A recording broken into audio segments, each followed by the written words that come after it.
ముఖ్యమంత్రి చంద్రబాబు అధికార దుర్వినియోగం ఏ మాత్రం ఆగట్లేదు. స్కిల్ స్కామ్ కేసు క్లోజ్ చేయించేసుకున్నారు ఆయన. స్కిల్ స్కామ్ కేసులోనే చంద్రబాబు 53 రోజులు జైలుకి వెళ్ళిన విషయం తెలిసిందే. కేసు కొట్టేయించుకోవడానికి సిఐడి చేతే కోర్టులో పిటిషన్ వేయించుకున్నారు ఆయన. చంద్రబాబు పై నమోదైన స్కిల్ స్కామ్ కేసు క్లోజ్ చేసింది ఏసీబీ కోర్టు. ఈ కేసులో నేరం జరిగినట్లు ఎటువంటి ఆధారాలు లేవని సిఐడి పేర్కొనటం గమనార్హం. గతంలో స్కిల్ స్కామ్లో అన్ని ఆధారాలు ఉన్నాయని కోర్టుకు చెప్పింది కూడా సిఐడియే. స్కిల్ స్కామ్ కేసులో గతంలో ఈడీ విచారణ కూడా చేసింది.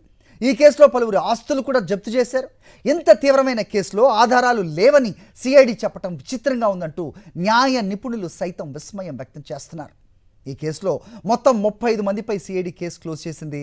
ఇప్పటికే తనపై ఉన్న పలు కేసులను చంద్రబాబు క్లోజ్ చేయించేసుకున్నారు. ఇది అధికార దుర్వినియోగానికి పరాకాష్ట అంటూ వైఎస్ఆర్సీపీ మండిపడుతోంది. రైట్, ఇదే అంశంపై అప్డేట్స్ మా కరెస్పాండెంట్ సురేంద్ర అని తెలుసుకుందాం. సురేంద్ర, ఏం చెప్తున్నారు? న్యాయ నిపుణులు ఏమంటున్నారు? నిజంగా చాలామంది విస్తుపోతున్న పరిస్థితి కనిపిస్తోంది. ముఖ్యమంత్రిగా ఉంటే ఉన్న కేసులన్నీ కూడా ఇలాగే మాఫ్ చేయించుకోవచ్చా అనే దానికి ఒక ప్రెసిడెన్స్ ఈయన సెట్ చేస్తున్నారనే విధంగా పలువురు కామెంట్స్ కూడా చేస్తున్నారు. ఏంటి మీ దగ్గర ఇన్పుట్స్?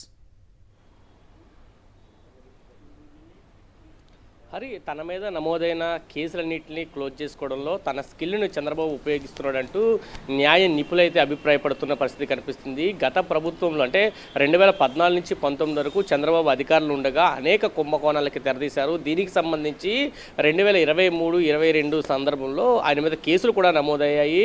అయితే చంద్రబాబు అధికారంలోకి వచ్చిన తర్వాత, కూటమి ప్రభుత్వం అధికారంలోకి వచ్చిన తర్వాత ఒక్కొక్క కేసును కూడా ప్రణాళికాబద్ధంగా క్లోజ్ చేసుకుంటున్న పరిస్థితి కనిపిస్తుంది. ఇప్పటికే చూసాం, ఫైబర్ నెట్ కేసు కానీ, ఎన్నర్ రింగ్ కేసు కానీ, ఇవన్నీ కూడా ఆ కేసులన్నీ కూడా క్లోజ్ చేస్తూ ఉన్న పరిస్థితి. ఇప్పుడు ఆ స్కిల్ కేసు కూడా క్లోజ్ చేశారు ఏసీబీ కోర్టు. నిన్న దానికి సంబంధించి క్లోజ్ చేసిన పరిస్థితి కూడా కనిపించింది. 2023 సెప్టెంబర్ 9న చంద్రబాబు స్కిల్ డెవలప్మెంట్ కేసులో అవినీతి జరిగిందంటూ ఆయన అరెస్ట్ అయ్యారు. దాదాపు 53 రోజుల పాటు రాజమండ్రి జైల్లో కూడా ఉన్న పరిస్థితి. అయితే ఇప్పుడు అధికారంలోకి వచ్చిన తర్వాత ఈ స్కిల్ కేసు సంబంధించి ఎటువంటి ఆధారాలు లేవంటూ సిఐడి ఏసీబీ కోర్టులో పిటిషన్ దాఖలు చేసింది. అది పరిశీలించిన ఏసీబీ కోర్టు కూడా కొట్టేసిన పరిస్థితి కనిపించింది. అయితే ఈ కేసుకు సంబంధించి తన వాదన కూడా వినాలంటూ నాటి skill development chairman Ajay Reddy petition వేశారు.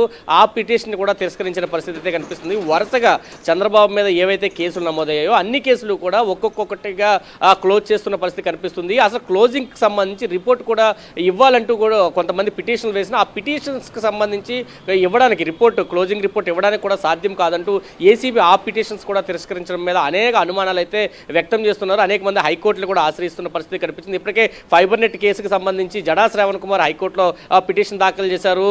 వేము కొండలరావు రైల్వే ఉద్యోగి ఆయన ఒక కేసుని వేసిన పరిస్థితి. ఈ రిపోర్ట్స్ అన్ని కూడా ఇవ్వాలంటూ అడుగుతున్న పరిస్థితి. స్కిల్ కేసు సంబంధించి సైమన్ కంపెనీ దాదాపు 90%, అదేవిధంగా రాష్ట్ర ప్రభుత్వం 10% తోటి స్కిల్ నేర్పిస్తామంటూ చెప్పింది. కానీ ఎక్కడా కూడా స్కిల్ నేర్పించే పరిస్థితి కనబడలేదు. దీంట్లో భారీ కుంభకోణం జరిగింది.